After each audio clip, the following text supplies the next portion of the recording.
Hello everyone, आज हम लोग पढ़ने वाले हैं क्लास 7 की विज्ञान की बुक से चैप्टर नंबर 4 अम्ल क्षारक और लवण। पिछली क्लास में हमने चैप्टर 1 से चैप्टर 3 तक कंप्लीट कर लिया है।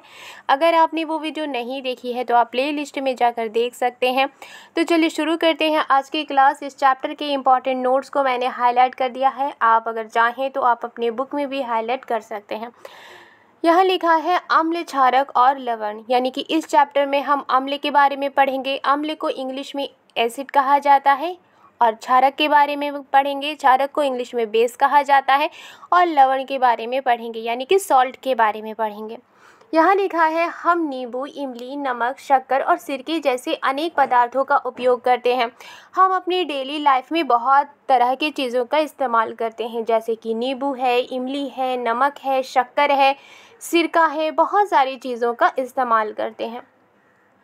जो भी चीज़ें हम इस्तेमाल करते हैं उनमें से बहुत सारी चीज़ें हमारे आसपास पाई जाती हैं। हम उन्हें चखते हैं और हम उन्हें ये बता सकते हैं कि उनका जो स्वाद है वो कैसा है।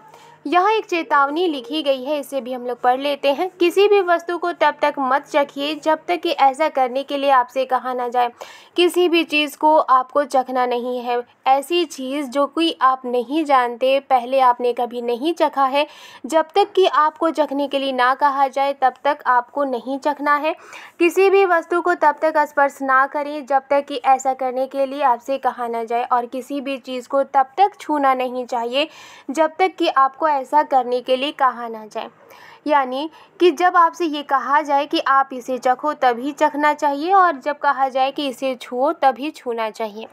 इनमें से कुछ पदार्थों का स्वाद खट्टा, कुछ का कड़वा, कुछ का मीठा और कुछ का नमकीन है। जो भी चीज़ें हम अपने डेली लाइफ में देखते हैं, उसे यूज़ करते हैं, मीन्स खाते हैं, चखते हैं, तो उनमें से बहुत सारी चीज़ों का जो स्वाद होता है, बहुत सारे पदार्थों का जो टेस्ट होता है, वो कुछ का टेस्ट खट्टा होता है, कुछ का टेस्ट कड़वा होता है, कुछ का टेस्ट मीठा होता है, कुछ का नमकीन होता है। अब यहाँ किसके बारे में लिखा है? अम्ल और क्षारक के बारे में लिखा है। पहले हम एसिड और बेस के बारे में पढ़ेंगे। एसिड मीन्स अम्ल और बेस मीन्स क्षारक। यहाँ लिखा है दही, नींबू का रस, संतरे का रस और सिरके का स्वाद खट्टा होता है। दही की बात करें, नींबू के रस की बात करें, संतरे का रस की बात करें या सिरके की बात करें, आपने इसने ज़रूर चखा होगा। और इनका जो टेस्ट होता है वो कैसा होता है? इनका टेस्ट खट्टा होता है। इन पदार्थों का स्वाद खट्टा इसलिए होता है क्योंकि इनमें अम्ल यानी कि एसिड होते हैं। आखिर इन पदार्थों का स्वाद यानी टेस्ट खट्टा क्यों होता है? इनका टेस्ट खट्टा इसलिए होता है क्योंकि इनमें अम्ल पाया जाता है, यानी कि एसिड पाया जाता है। ऐसे पदार्थों की रासायनिक प्रकृति अम्लीय होती है, और ऐसे पदार्थ जो खट्टे होते हैं उनकी जो रासायनिक प्रकृति होती है वो अम्लीय होती है। एसिड शब्द की उत्पत्ति लैटिन शब्द एसियर से हुई है, जिसका अर्थ है खट्टा। इन पदार्थों में पाए जाने वाले अम्ल प्राकृतिक अम्ल होते हैं। यहाँ लिखा है कि एसिड शब्द की जो उत्पत्ति है, एसिड शब्द कहाँ से ली गई है? तो एसिड शब्द की उत्पत्ति हुई है लैटिन शब्द एसियर से, और इसका मतलब होता है खट्टा। यानी कि एसियर शब्द का मतलब क्या होता है? खट्टा, और एसियर से ही क्या बना है? एसिड। इन पदार्थों में पाए जाने वाले अम्ल प्राकृतिक अम्ल होते हैं, और जो पदार्थ हैं, जैसे कि नींबू है, दही है, नींबू का रस है, संतरा का रस, सिरका है, ये जो पदार्थ हैं जो कि ये प्राकृतिक पदार्थ होते हैं, इसलिए इनमें पाया जाने वाला अम्ल जो होता है वो प्राकृतिक अम्ल होता है। ऐसे मानव निर्मित अम्ल भी होते हैं। नेक्स्ट है खाने का सोडा। जो मानव निर्मित अम्ल होते हैं उसके बारे में हम बाद में पढ़ेंगे। इस चैप्टर में हम प्राकृतिक अम्ल के बारे में पढ़ेंगे। यहाँ लिखा है खाने का सोडा। खाने का सोडा का स्वाद कड़वा है, यानी कि जब आपने खाने का सोडा को जब आप कभी चखे होंगे तो आपने ये देखा होगा कि उनका जो स्वाद होता है, उनका जो टेस्ट होता है वो कड़वा होता है। यदि आप इसके विलयन को अपनी अंगुलियों के बीच रगड़ें तो यह साबुन जैसा चिकना लगता है। यानी कि जब आप खाने के सोडे के विलयन को, विलयन का मतलब होता है दो समांगी मिश्रण का आपस में मिलना यानी कि घुल जाना। विलयन मीन्स घोल भी होता है। जैसे कि खाने का सोडा को अगर हम पानी में मिक्स करते हैं तो दोनों आपस में मिल जाता है, दोनों ही आपस में मिल जाते हैं, इसलिए ये घोल कहलाता है, ये विलयन कहलाता है। यहाँ लिखा है कि अगर आप इसके विलयन को यानी कि खाने के सोडे के विलयन को यानी इसके घोल को जब आप अपनी उंगलियों के बीच रगड़ते हैं तो आपको कैसा फील होता है? आपको साबुन जैसा फील होता है, साबुन के जैसे साबुन के जैसा चिकनापन फील होता है। सामान्यतः ऐसे पदार्थ हैं जिनका स्वाद कड़वा होता है और जो स्पर्श करने पर साबुन जैसे लगते हैं क्षारक कहलाते हैं। यानी कि ऐसे पदार्थ जिनका टेस्ट कड़वा होता है और अगर उन्हें छुआ जाए तो वो साबुन के जैसे चिकने लगते हैं, ऐसे पदार्थ क्षारक कहलाते हैं। इन पदार्थों की प्रकृति क्षारकीय कहलाती है और ऐसे पदार्थों की जो प्रकृति होती है वो क्षारकीय कहलाती है। नेक्स्ट है, कोई पदार्थ अम्लीय है अथवा क्षारकीय, इसका परीक्षण करने के लिए विशेष प्रकार के पदार्थों का उपयोग किया जाता है। यानी कि कुछ पदार्थों को तो हम जानते हैं, जिसे चख कर ये बता सकते हैं कि वो खट्टा है या फिर वो कड़वा है, वो अम्लीय है या क्षारकीय है, लेकिन बहुत सारी ऐसी चीज़ें होती हैं जिन्हें हम नहीं चख सकते। तो उन्हें हम किस तरह से उनके बारे में ये समझ सकते हैं कि वो अम्लीय है या क्षारकीय है? तो इसके लिए एक विशेष प्रकार का पदार्थ का उपयोग किया जाता है, ये पदार्थ सूचक कहलाते हैं। और जिस पदार्थ का यूज़ किया जाता है ये पता लगाने के लिए कि जो पदार्थ है वो अम्लीय है या क्षारकीय है, ऐसे पदार्थ को सूचक कहा जाता है। सूचक मीन्स सूचना देने वाला। जो सूचक पदार्थ होते हैं वो दूसरे पदार्थों के बारे में बताते हैं कि ये जो पदार्थ है वो अम्लीय है या फिर क्षारकीय है। सूचकों को जब अम्लीय अथवा क्षारकीय पदार्थ युक्त विलयन में मिलाया जाता है तो उनका रंग बदल जाता है। अब ये जो सूचक होते हैं वो काम कैसे करते हैं, वो किस तरह से बताते हैं, वो उनका इस्तेमाल करके हम कैसे जान सकते हैं कि कोई पदार्थ अम्लीय है या क्षारकीय है? तो जो सूचक होते हैं जब उनको पदार्थ युक्त विलयन में यानी कि ऐसे घोल में जिसमें पदार्थ मिला हुआ है और उसके बारे में हमें ये जानना है कि ये अम्लीय है या क्षारकीय है, तो ऐसे घोल में जिसमें पदार्थ मिला होता है उसमें अगर हम सूचक को मिलाते हैं तो उनका रंग बदल जाता है, यानी कि पदार्थ युक्त विलयन का रंग बदल जाता है। हल्दी, लिटमस, गुड़हल की पंखुड़ियाँ आदि कुछ प्राकृतिक रूप से पाए जाने वाले सूचक हैं। इस चैप्टर में हम प्राकृतिक सूचक के बारे में पढ़ेंगे जो कि 3 है। इस चैप्टर में 3 है, हल्दी, लिटमस, गुड़हल की पंखुड़ियाँ। और एक हम लोग पढ़ेंगे मानव निर्मित सूचक के बारे में जिसका नाम है फिनोल्फ्थिलीन। तो सबसे पहले हम हल्दी, लिटमस, गुड़हल की पंखुड़ियों के बारे में पढ़ेंगे और चूँकि ये प्राकृतिक है इसलिए ये प्राकृतिक रूप से पाए जाने वाले सूचक हैं। यहाँ पर कुछ एसिड यानी कि अम्ल और कुछ क्षारक यानी कि बेस के बारे में दिया गया है। इन्हें आपको याद करना है, कंपलसरी है, आप इन्हें याद कर लीजिए और ये बहुत इम्पॉर्टेंट है आपके आने वाले क्लासेस के लिए। और जब आप इन्हें अच्छी तरह से याद कर लेंगे तो आपको जो एसिड है, जो बेस है, वो अच्छी तरह से समझ में आएंगे। अम्ल का नाम, यहाँ पर कुछ एसिड का नाम दिया गया है, जैसे कि एसिटिक एसिड जो होती है यानी एसिटिक जो अम्ल होती है वो सिरके में पाई जाती है। फॉर्मिक अम्ल जो होती है वो चींटी के डंके में पाई जाती है। साइट्रिक अम्ल जो होती है वो नींबू कुल के यानी कि सिट्रस फल जैसे संतरा, नींबू आदि में पाई जाती है। नेक्स्ट है लैक्टिक अम्ल। लैक्टिक अम्ल किस में पाई जाती है? दही में पाई जाती है। नेक्स्ट है ऑक्जेलिक अम्ल, ये पालक में पाई जाती है। एस्कॉर्बिक अम्ल यानी कि विटामिन सी, ये आंवला, सिट्रस फल में पाई जाती है। टार्टरिक अम्ल, ये इमली, अंगूर, कच्चे आम जैसे दूसरे पदार्थों में पाई जाती है। ये जितने भी अम्ल हैं वो क्या हैं? वो एसिड है, यानी कि यहाँ पर बहुत तरह के एसिड दिए गए हैं, बहुत तरह के अम्ल के नाम दिए गए हैं और वो कहाँ पाए जाते हैं ये भी दिया हुआ है, आप इन्हें याद कर लीजिए। नेक्स्ट है क्षारक का नाम।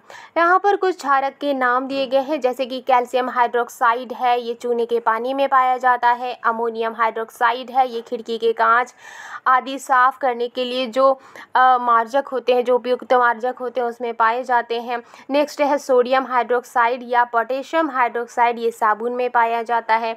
नेक्स्ट है मैग्नीशियम हाइड्रोक्साइड, ये दूध या मैग्नीशियम कहलाता है, जिसे हम मिल्क ऑफ मैग्नीशिया कहते हैं। तो ये जितने भी एसिड के नाम हैं, जितने भी बेस के नाम हैं यानी अम्ल के नाम हैं और क्षारक के नाम हैं, आपको इन्हें याद करना है। आप देख सकते हैं जो क्षारक का नाम है इसके लास्ट में हाइड्रोक्साइड हाइड्रोक्साइड हाइड्रोक्साइड हाइड्रोक्साइड लिखा हुआ है।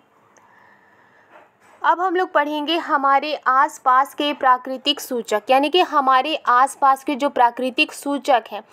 सूचक मीन सूचना देने वाले कि कौन सी पदार्थ अम्लीय है और कौन सी पदार्थ क्षारकीय है। सबसे पहले हम पढ़ेंगे लिटमस के बारे में।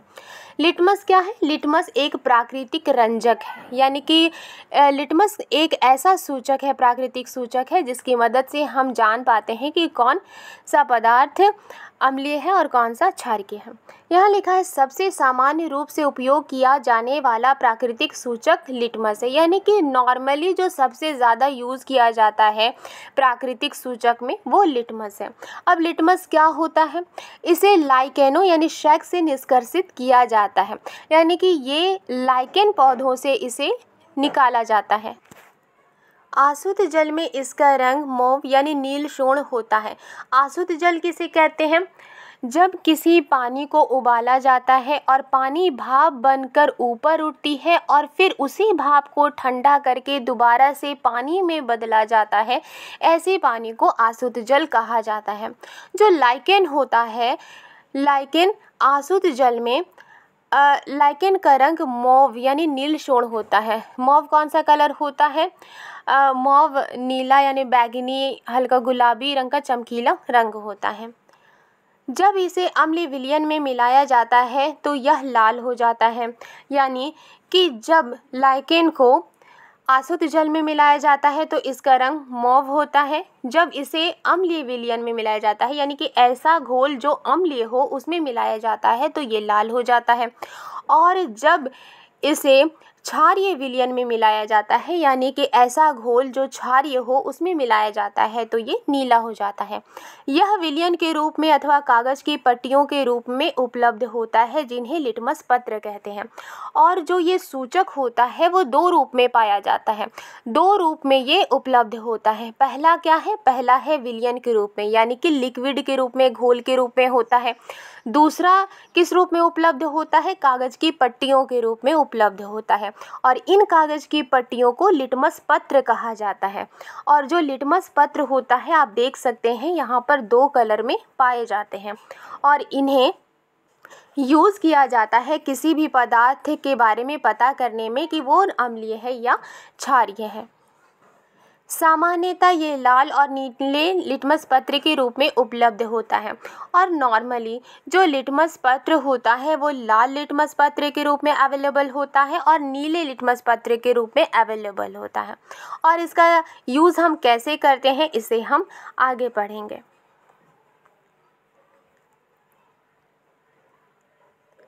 अगर क्वेश्चन आए कि चूने के पानी को कैसे बनाया जाता है, तो चूने के पानी को कैसे बनाया जाता है? चूने का पानी बनाने के लिए किसी बोतल में चूने की कुछ मात्रा पानी में घोलिए, यानी कि कोई बोतल ले लीजिए और उसमें पानी लीजिए और उस पानी में चूने की कुछ मात्रा मिलानी है, उसे घोलना है। विलयन को भली भांति हिलाकर कुछ देर रखा रहने दीजिए और चूना और पानी को मिलाना चाहिए, हिलाकर उसे कुछ देर रख देना चाहिए।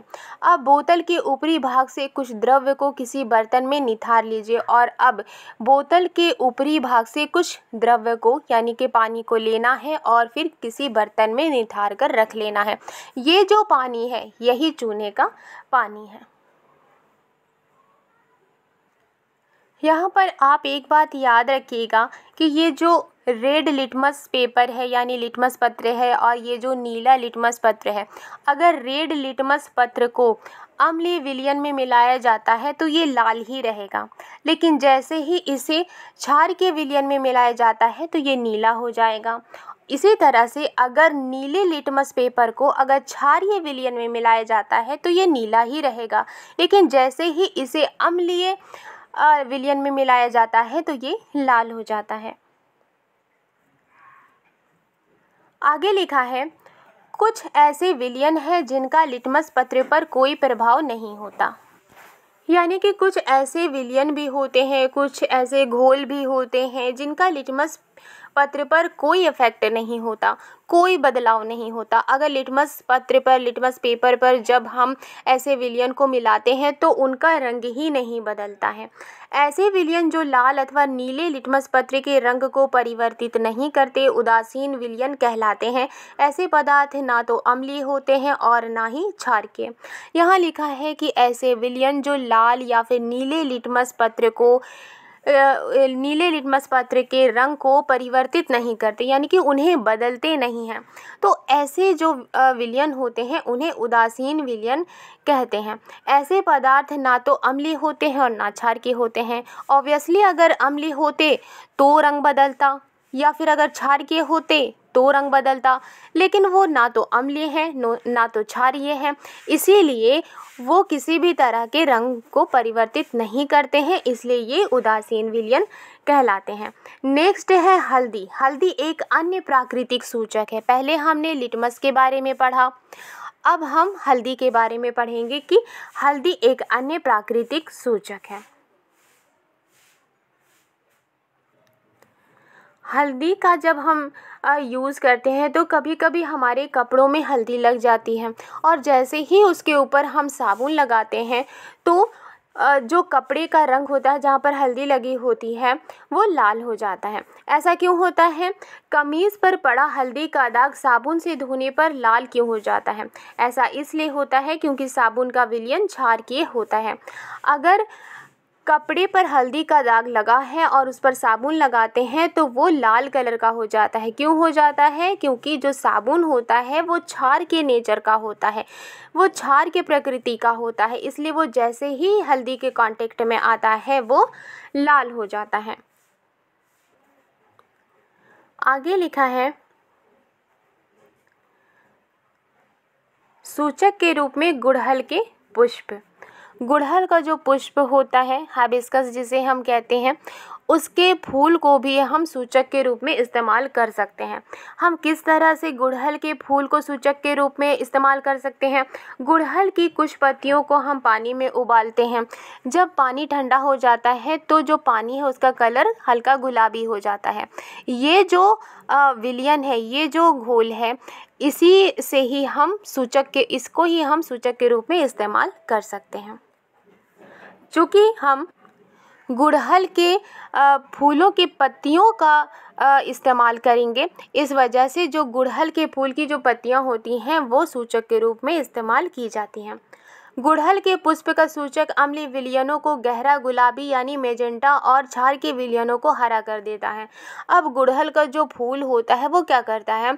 गुड़हल का जो फूल होता है अम्लीय विलयनों को, यानी कि जो ऐसे घोल जो अम्लीय होते हैं उनको गहरा गुलाबी कर देता है, और जो विलयन यानी जो घोल क्षार के होते हैं उन्हें हरा कर देता है। हल्दी के बारे में हमने क्या पढ़ा था? हल्दी के बारे में पढ़ा था कि हल्दी जो होता है वो क्षार के विलयन को लाल कर देता है, लेकिन जो गुड़हल के पुष्प का सूचक होता है, जो गुड़हल के फूल का इस्तेमाल करते हुए जो हम सूचक बनाते हैं, वो विलयन वाले यानी जो ऐसे घोल जिसमें अम्ल होते हैं उनको गहरा गुलाबी कर देता है यानी मैजेंटा कर देता है, और ऐसा घोल जो क्षार के होता है उन्हें हरा कर देता है। इसलिए आप किसी भी प्राकृतिक सूचक को जब आप इस्तेमाल करें तो उनके बारे में आपको अच्छी तरह से जानकारी होनी चाहिए कि जो प्राकृतिक सूचक है वो किस तरह से अम्लीय और क्षारकीय पर अपना काम करता है और उनके रंग को किस रंग में बदलता है। जब आप इस तरह के बातों का ध्यान रखेंगे, इसे सीखेंगे, तभी आप सही ढंग से अम्लीय और क्षारकीय का पता लगा सकते हैं। क्योंकि जो लिटमस होता है वो लाल और नीले रंग में बदलता है, और लेकिन जो गुड़हल का पुष्प का सूचक होता है वो गहरा गुलाबी के रंग में बदल देता है या फिर हरा रंग में बदल देता है। इसलिए कौन सा प्राकृतिक सूचक किस तरह के रंग में बदलता है, इसके बारे में आपको नॉलेज होनी चाहिए। आगे एक चेतावनी लिखी गई है, इसे भी हम लोग पढ़ लेते हैं। यहाँ लिखा है, प्रयोगशाला अम्लों और क्षारकों के रखरखाव तथा उपयोग में अत्यधिक सावधानी बरतनी चाहिए, क्योंकि ये क्षारक प्रकृति के होते हैं जो त्वचा में जलन उत्पन्न करते हैं और उसे हानि पहुँचाते हैं। यानी कि जो लैबोरेटरी में अम्ल पाए जाते हैं और क्षारक होते हैं, उनके रखरखाव और उनके उपयोग में, उनके यूजेज में ज़्यादा सावधानी बरतने की ज़रूरत होती है, क्योंकि ये संक्षारक प्रकृति के होते हैं और ये त्वचा में जलन उत्पन्न करते हैं और उसे नुकसान पहुंचाते हैं। नेक्स्ट है उदासीनीकरण। उदासीनीकरण क्या होता है? अम्ल नीले लिटमस को लाल कर देते हैं और क्षारक लाल लिटमस को नीला कर देते हैं। हमने सबसे पहले प्राकृतिक सूचक के में लिटमस के बारे में पढ़ा था, लिटमस पत्र के बारे में पढ़ा था। जो लिटमस होता है वो दो रूप में पाया जाता है, पहला विलयन के रूप में यानी घोल के रूप में, और दूसरा है लिटमस पत्र के रूप में। जो अम्ल होता है वो नीले लिटमस को लाल कर देता है और क्षारक लाल लिटमस को नीला कर देते हैं। पहले ही मैंने यहाँ पर बताया था कि जो लिटमस पत्र होता है, आप यहाँ देख सकते हैं, ये जो लिटमस पत्र है ये रेड लिटमस पत्र है। अगर ये अम्ल के कांटेक्ट में आएगा तो ये लाल ही रहेगा, लेकिन अगर ये क्षारकीय विलयन के कांटेक्ट में आएगा तो ये नीला हो जाएगा। इसी तरह से ये जो नीले कलर का लिटमस पत्र है, अगर ये क्षारकीय विलयन के कांटेक्ट में आएगा तो ये नीला ही रहेगा, लेकिन जैसे ही ये अम्लीय विलयन के कांटेक्ट में आएगा ये लाल हो जाएगा। आगे हम पढ़ेंगे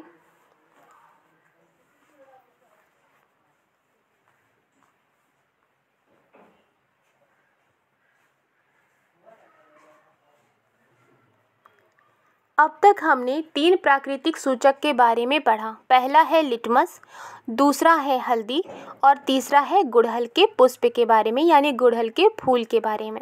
अब हम लोग पढ़ेंगे मानव निर्मित सूचक के बारे में। मानव निर्मित सूचक कौन सा है? फिनोल्फ्थेलिन। इसके अलावा और भी मानव निर्मित सूचक होते हैं, लेकिन इस चैप्टर में हम फिनोल्फ्थेलिन के बारे में पढ़ेंगे।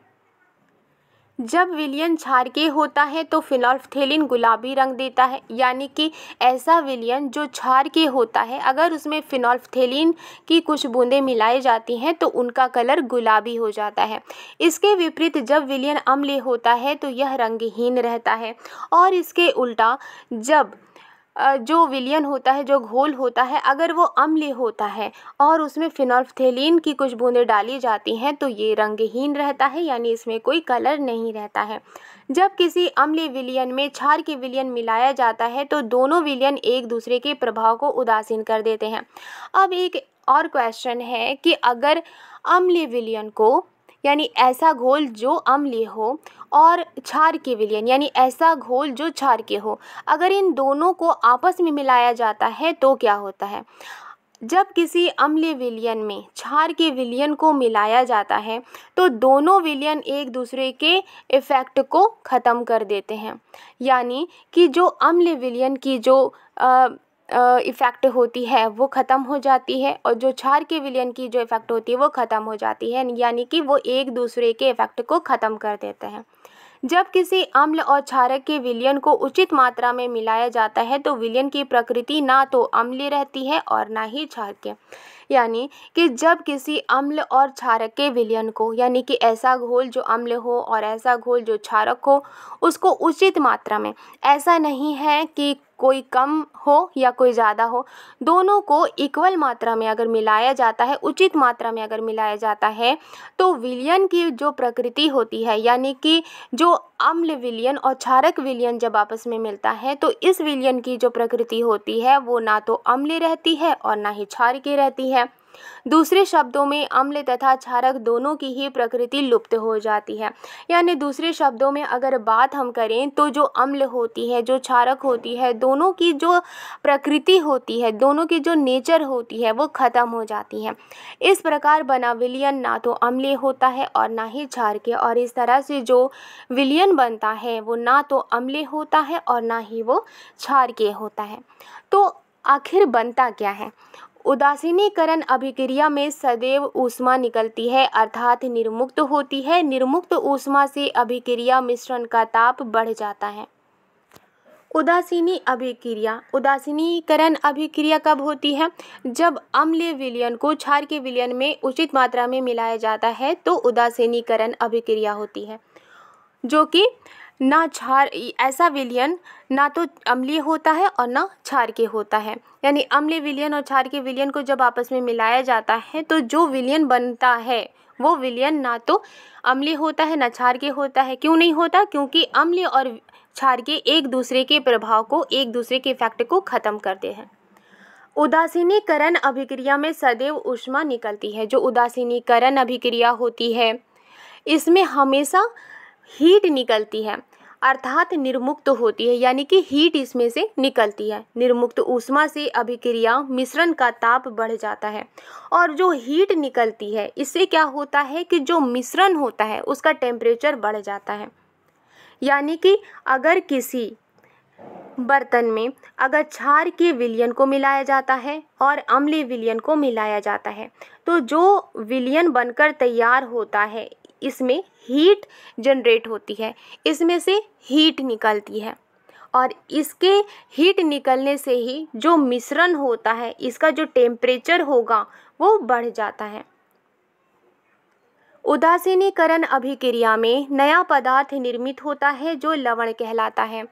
और जब उदासीनीकरण अभिक्रिया होती है, यानी कि अम्लीय विलयन और क्षारकीय विलयन जब मिलती है और दोनों एक दूसरे के इफेक्ट को ख़त्म कर देते हैं, तो आखिर कौन सा पदार्थ बनता है?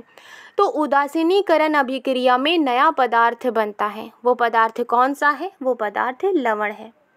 वो पदार्थ लवण कहलाता है। लवण अम्लीय, क्षारकीय अथवा उदासीन प्रकृति का हो सकता है। जो लवण है वो अम्लीय, क्षारकीय या उदासीन प्रकृति का हो सकता है। अतः उदासीनीकरण को निम्न रूप में परिभाषित किया जा सकता है, और इसलिए जो उदासीनीकरण है उसको निम्न रूप में डिफाइन किया जा सकता है, परिभाषित किया जा सकता है। एक बात याद रखिएगा कि जो क्षारकीय विलयन होता है और जो अम्लीय विलयन होता है उनको उचित मात्रा में मिलाने पर ही दोनों एक दूसरे के इफेक्ट को ख़त्म करते हैं। अगर एक विलयन भी ज़्यादा होता है तो उसका इफेक्ट अलग होता है। इसीलिए यहाँ लिखा है कि जो लवण बनता है, यानी अम्लीय विलयन और क्षारीय विलयन के मिलने से जो लवण बनता है वो अम्लीय, क्षारकीय या उदासीन प्रकृति का हो सकता है। इसलिए उदासीनीकरण को निम्न रूप में परिभाषित किया जा सकता है। यहाँ लिखा है किसी अम्ल और किसी क्षारक के बीच होने वाली अभिक्रिया उदासीनीकरण कहलाती है। यानी कि अम्ल और क्षारक के बीच होने वाली जो अभिक्रिया है उदासीनीकरण कहलाती है। इस प्रक्रम में ऊष्मा के निर्मुक्त होने के साथ साथ लवण और जल निर्मित होते हैं, और इस प्रोसेस में, इस प्रक्रम में हीट के बनने के साथ साथ नमक भी और जल भी बनते हैं। यहाँ एक हिंट दिया गया है, इसे भी हम लोग पढ़ लेते हैं। यहाँ लिखा है, क्या आप अम्ल वर्षा शब्द से परिचित हैं? यानी कि क्या आप अम्ल वर्षा के बारे में जानते हैं? क्या आपने कभी अम्ल वर्षा के क्षतिकारी प्रभावों के बारे में सुना है? यानी कि क्या आपने कभी अम्ल वर्षा के नुकसान पहुंचाने वाले इफेक्ट के बारे में सुना है? जैसा कि नाम से पता चलता है, जब वर्षा जल में अम्ल की मात्रा अत्यधिक होती है तो वह अम्ल वर्षा कहलाती है। यहाँ लिखा है कि जैसा कि नाम से ये पता चलता है, अम्ल वर्षा से ये पता चलता है कि जब बारिश के पानी में, वर्षा के जल में अम्ल की मात्रा जब ज़्यादा हो जाती है तो वह अम्ल वर्षा कहलाती है। आखिर ये अम्ल वर्षा होती कैसे है और बारिश के पानी में अम्ल की मात्रा ज़्यादा क्यों होती है। यहाँ लिखा है वर्षा जल में ये अम्ल कहाँ से आते हैं, यानी कि बारिश के पानी में ये एसिड कहाँ से आते हैं, ये अम्ल कहाँ से आते हैं। वर्षा जल अम्ल इसलिए हो जाता है क्योंकि कार्बन डाइऑक्साइड, सल्फर डाइऑक्साइड और नाइट्रोजन डाइऑक्साइड जैसी गैसें जो वायु में प्रदूषकों के रूप में निर्मुक्त होती हैं, वर्षा जल में घुलकर क्रमशः कार्बोनिक अम्ल, सल्फ्यूरिक अम्ल और नाइट्रिक अम्ल बनाती हैं। यहाँ लिखा है कि ये जो बारिश का पानी होता है वो अम्लीय इसलिए हो जाता है क्योंकि कार्बन डाइऑक्साइड, सल्फर डाइऑक्साइड और नाइट्रोजन डाइऑक्साइड ये ऐसी गैसें होती हैं जो हवा में मिलती हैं और ये पॉल्यूटेंट के रूप में होती हैं, यानी कि ये प्रदूषण फैलाने वाली गैसें होती हैं और ये वायु में मिलती हैं। वर्षा जल में घुलकर क्रमशः कार्बोनिक अम्ल, सल्फ्यूरिक अम्ल और नाइट्रिक अम्ल बनाती हैं। और ये जो प्रदूषक गैसें होती हैं ये क्या करती हैं कि ये पानी के जल में घुल जाती हैं और घुलने के बाद ये कार्बोनिक अम्ल बनाती हैं, सल्फ्यूरिक अम्ल बनाती हैं और नाइट्रिक अम्ल बनाती हैं। यानी कि जब कार्बन डाइऑक्साइड वर्षा के पानी में घुलती है तो कार्बोनिक अम्ल बनाती है, सल्फर डाइऑक्साइड जब बारिश के पानी में मिलती है तो सल्फ्यूरिक अम्ल बनाती है, नाइट्रोजन डाइऑक्साइड जब बारिश के पानी में मिलती है तो नाइट्रिक अम्ल बनाती है। और चूँकि ये बारिश के पानी के साथ मिलकर ये अम्ल बनाती हैं, इसलिए जो बारिश का पानी है वो अम्ल वर्षा के रूप में बदल जाता है। अम्ल वर्षा भवनों, ऐतिहासिक इमारतों, पौधों और जंतुओं को क्षति पहुंचा सकती है। और ये अम्ल वर्षा के इफेक्ट क्या होता है, अम्ल वर्षा जो होती है वो घरों को नुकसान पहुंचा सकती है, ऐतिहासिक इमारतों को नुकसान पहुंचा सकती है, पौधों को नुकसान पहुंचा सकती है और साथ ही जंतुओं को नुकसान पहुंचा सकती है।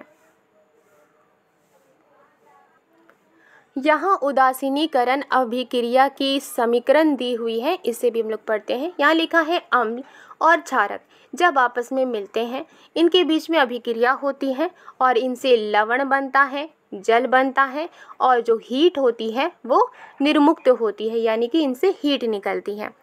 ये जो अभिक्रिया है इसका उदाहरण यहाँ दी गई है। हाइड्रोक्लोरिक अम्ल जिसे HCl कहते हैं ये अम्ल होता है। सोडियम हाइड्रोक्साइड जिसे NaOH कहते हैं ये क्षारक होता है। जब ये आपस में मिलता है तो इससे लवण बनता है, यानी सोडियम क्लोराइड बनती है जिसे NaCl कहते हैं और साथ ही जल भी बनती है, जल जिसे हम H2O कहते हैं और ऊष्मा यानी कि हीट इससे निकलती है। दैनिक जीवन में उदासीनीकरण के उदाहरण, पहला है अपाचन। हमारे आमाशय में हाइड्रोक्लोरिक अम्ल पाया जाता है, यानी कि हमारे शरीर में आमाशय में जहाँ खाना पचता है उसमें हाइड्रोक्लोरिक अम्ल पाया जाता है। यह भोजन के पाचन में हमारी सहायता करता है, लेकिन आमाशय में अम्ल की आवश्यकता से अधिक मात्रा होने से अपाचन हो जाता है।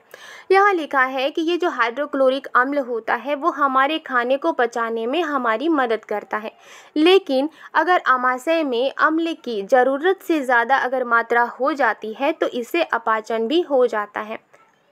कभी कभी अपाचन काफ़ी कष्टदायक होता है और कभी कभी जो अपाचन होता है यानी कि जो खाना नहीं पचता है वो काफ़ी कष्टदायक होता है। अपाचन से मुक्ति पाने के लिए हम दूध या मैग्नीशियम जैसे कोई प्रति अम्ल लेते हैं जिसमें मैग्नीशियम हाइड्रोक्साइड होता है। और जब कभी कभी अपाचन हो जाता है तो इससे तकलीफ़ होती है और इस तकलीफ़ से मुक्ति पाने के लिए हम क्या करते हैं, हम दूध या मैग्नीशियम जैसा कोई प्रति अम्ल लेते हैं। यानी कि दूध या मैग्नीशियम क्या करता है, जो अम्ल होता है उसके इफ़ेक्ट को ख़त्म करता है।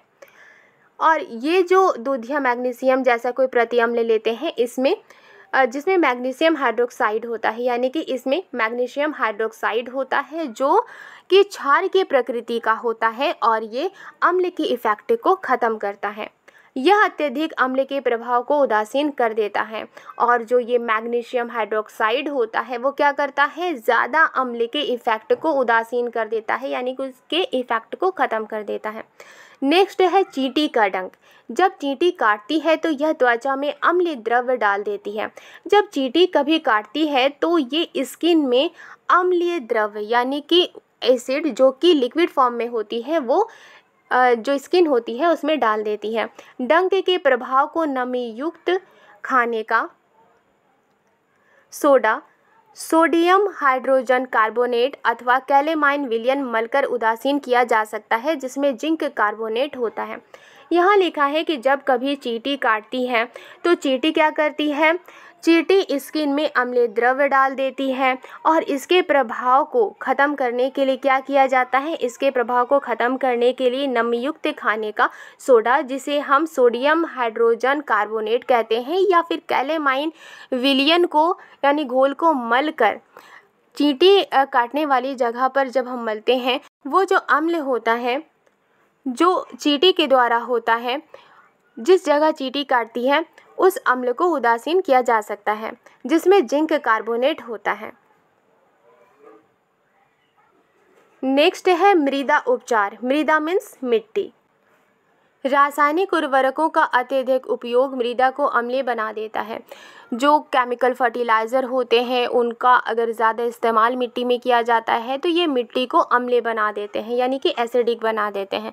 यदि मृदा अत्यधिक अम्लीय अथवा अत्यधिक क्षार की हो तो पादपों यानी पौधों की वृद्धि अच्छी नहीं होती है। यानी कि मिट्टी जब ज़्यादा अम्लीय होती है या फिर ज़्यादा क्षार की होती है तो पादपों यानी पौधों की ग्रोथ के लिए अच्छी नहीं होती। जब मृदा अत्यधिक अम्लीय होती है तो उसे बिना बुझा हुआ चूना यानी कैल्शियम ऑक्साइड अथवा बुझा हुआ चूना कैल्शियम हाइड्रोक्साइड जैसे क्षारकों से उपचारित किया जाता है। यानी कि जब मिट्टी ज़्यादा अम्लीय हो जाती है तो उसकी अम्लीय प्रकृति को ख़त्म करने के लिए बिना बुझा हुआ चूना यानी कि कैल्शियम ऑक्साइड या फिर बुझा हुआ चूना जिसे कैल्शियम हाइड्रोक्साइड कहते हैं जैसे क्षारकों से उपचारित किया जाता है। यदि मृदा क्षार की हो तो इसमें जैव पदार्थ मिलाए जाते हैं और अगर मिट्टी क्षार की होती है तो इसमें जैव पदार्थ मिलाए जाते हैं। जैव पदार्थ क्या होता है, कंपोस्ट खाद को जैव पदार्थ कहते हैं। जैव पदार्थ कंपोस्ट खाद मृदा में अम्ल निर्मुक्त करते हैं जो उसकी क्षार की प्रकृति को उदासीन कर देते हैं। जैव पदार्थ यानी कंपोस्ट खाद मिट्टी में एसिड बनाते हैं जो उसकी क्षारीय प्रकृति को यानी मिट्टी के क्षारीय प्रकृति को उदासीन कर देते हैं। इस तरह से अम्लीय क्षारकीय के इफेक्ट को ख़त्म करता है और क्षारकीय अम्लीय के इफेक्ट को ख़त्म करता है। कारखानों का अपशिष्ट।